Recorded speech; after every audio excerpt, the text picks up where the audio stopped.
Medinipur medical কলেজে saline কাণ্ডে তৎপর স্বাস্থ্য ভবন, শোকজ করা হলো 5 জনকে। মেদিনীপুর মেডিকেল কলেজ ও হাসপাতালে সাম্প্রতিক স্যালাইন কাণ্ডে আরো কঠোর অবস্থান নিল রাজ্য স্বাস্থ্য দফতর। ঘটনার তদন্তে গঠিত বিশেষ কমিটির পরিদর্শনের পরপরই হাসপাতালের 5 জন আধিকারিক ও কর্মীকে শোকজ করল স্বাস্থ্য ভবন।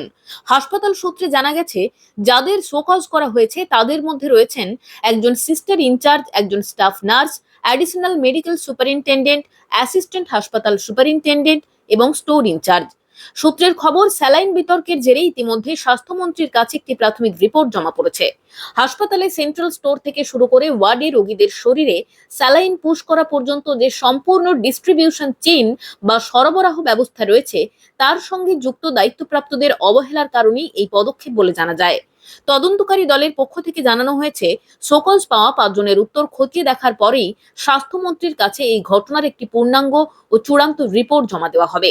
স্বাস্থ্য দপ্তর সূত্রের ইঙ্গিত, চূড়ান্ত রিপোর্ট হাতে আসার পর দোষীদের বিরুদ্ধে আরো বড় এবং দৃষ্টান্তমূলক আইনি বা বিভাগীয় পদক্ষেপ নিতে পারে রাজ্য সরকার।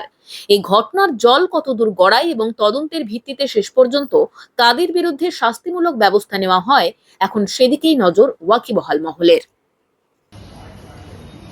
আরে না না, নতুন রিপোর্ট তলব হয়েছে তো, একটু আগে রিপোর্ট তলব করেছে। দেখুন, স্বাস্থ্য দপ্তর বিষয়টা পুরো খতিয়ে দেখছে এবং যখনই ঘটনা আমাদের সামনে আসে পরের দিনই কলকাতার টিম এসে তদন্ত করে তারা গিয়েছিলেন এবং দেখতে পাচ্ছেন খুব দ্রুত তারা পদক্ষেপ গ্রহণ করেছেন।